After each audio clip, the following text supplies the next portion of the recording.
జీ5 app download చేసుకుని పూర్తి ఎపిసోడ్లని ఉచితంగా చూడండి. మేం కండక్ట్ చేసిన సైన్స్ ఫెయిర్లో పిల్లలందరూ చాలా బాగా పర్ఫామ్ చేశారు. వాళ్ళ తెలివితేటలతో వాళ్లకొచ్చిన కాన్సెప్ట్లను తెచ్చి చాలా చక్కగా ప్రజెంట్ చేశారు. పోటీ అనేది అన్ని చోట్ల ఉంటుంది, అన్ని రంగాల్లోనూ ఉంటుంది. అయితే ఎవరైతే తమ ప్రత్యేకతను, సమయస్ఫూర్తిని ప్రదర్శించగలుగుతారో వాళ్లే విజేతలుగా నిలుస్తారు.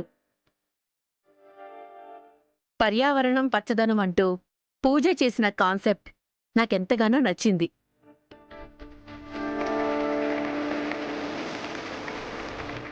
తానిచ్చిన ప్రెజెంటేషన్ మరింతగా ఆకర్షించింది.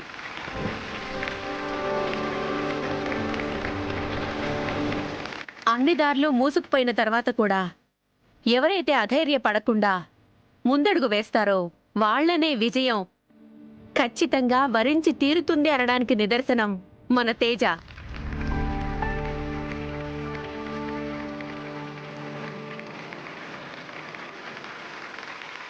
తను తయారు చేసి తీసుకొచ్చిన బొమ్మ పోయింది.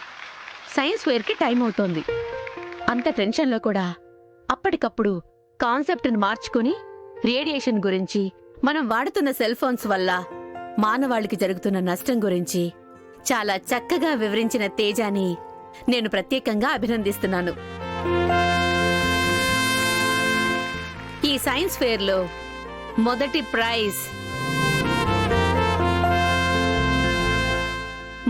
ప్రైజ్ గెలుచుకున్న స్టూడెంట్ తేజ.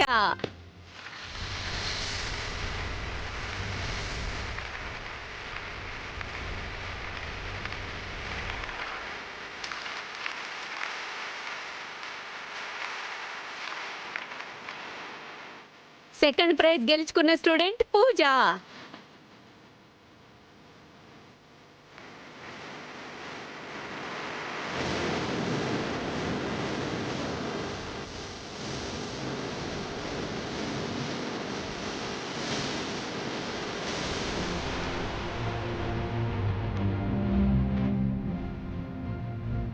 ఆ ప్రైజ్ లేదు. తేజ, కంగ్రాచులేషన్స్. పూజ, కంగ్రాచులేషన్స్.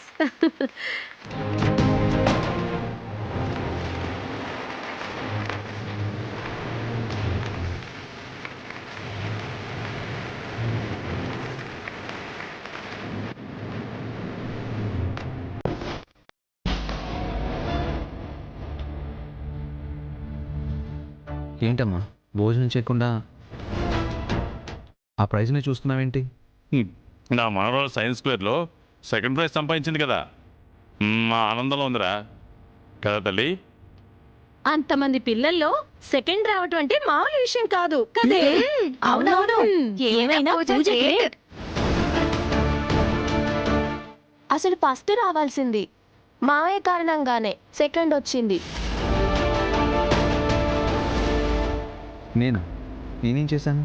అవును నాన్నగారు, గణపతి అన్నది కరెక్ట్. మీరు ఆ తేజకి సపోర్ట్ చేసి తనకి ఐడియా ఇచ్చి ఎంకరేజ్ చేయకుండా ఉంటుంటే ఖచ్చితంగా నేనే ఫస్ట్ వచ్చేదాన్ని. అసలు మీరు తనకి ఎందుకు హెల్ప్ చేశారు?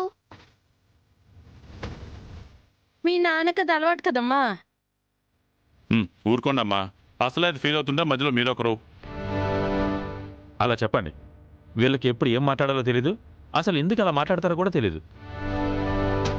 చూడు పూజ, తేజ లాస్ట్ మినిట్లో తను తయారు చేసుకున్న బొమ్మని ఎవరో కొట్టేశారని ఏడుస్తుంటే అక్కడ తేజనే కాదు, ఎవరైనా అలా కనిపిస్తే నువ్వు హెల్ప్ చేస్తావా చేయవా? సలహా చెప్పాల్సి వస్తే చెప్తావా చెప్పవా? చెప్తాను. మరి అలాంటి హెల్పే కదా మీ నాన్నగారు కూడా చేసింది. అనవసరంగా ఆలోచించి మనసు పాడు చేసుకోకు. తిన్. ఇప్పుడే కదమ్మా తేజకి హెల్ప్ చేయడం తప్పు కదా ఒప్పుకున్నావు, మళ్ళీ అన్నం తిన్నంటావేంటి? అమ్మతో మాట్లాడాలి.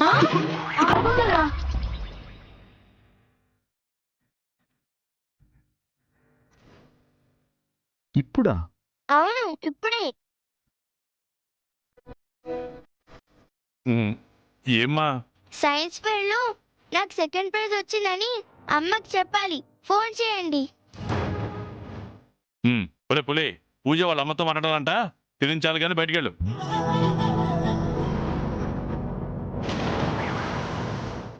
నానా నేను అమ్మతో మాట్లాడడానికి పులిమమ్మ తినడం ఆపడానికి సంబంధం ఏంటి? అంటే ఫోన్ మాట్లాడాల్సింది పులే కదా.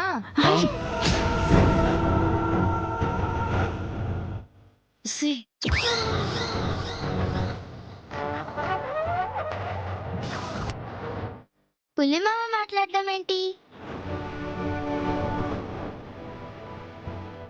మాట్లాడడం కాదమ్మా, పులి కదా ఫోన్ చేయాలి. పులిమమ్మ ఫోన్ చేయడం ఏంటి నాన్నగారు? మీ ఫోన్ నుంచి చేయొచ్చు కదా. ఆహా, అవును కదా నాన్న. పూజమ్మని చూసావా ఎంత తెలివిగా చెప్పిందో. అవునరా, నాకు కూడా ఈ ఆలోచన రాలేదు సుమి. చెయ్యండి నాన్నగారు. వెళ్ళరా. నువ్వు ఆగు పులిమమ్మ, మీరు చేయండి నాన్నగారు. అది కాదు పూజమ్మ, చేతులు పెరుగన్నంలోనే ఉన్నాయి కదా, అయిపోగానే చేస్తానులే. నువ్వు పెరుగుతూనే చారుతూనే తిను, నాకేంటి? మీరు అమ్మకు ఫోన్ చేయండి నాన్నగారు. చెయ్యండి నాన్నగారు, చెయ్యండి. చెయ్యండి నాన్నగారు. చెయ్యండి నాన్నగారు, చెయ్యండి. చెయ్యద్రా చేతో.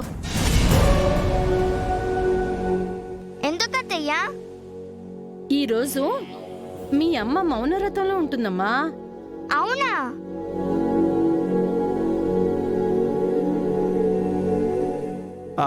పూజ ఈరోజు మౌనవ్రతం కదా. అవునమ్మా, ఇవాళ మీ అమ్మ మౌన వ్రతంలో ఉంటుంది. రేపు మాట్లాడదామమ్మా, సరేనా? రేపైతే నేను ఫ్రీగానే ఉంటానండి. పులి మామ ఏదో కామెడీ చేస్తున్నాడు. నువ్వు తినమ్మా. జీ5 యాప్ డౌన్లోడ్ చేసి అన్ని ఎపిసోడ్స్ పూర్తి ఉచితంగా చూడండి.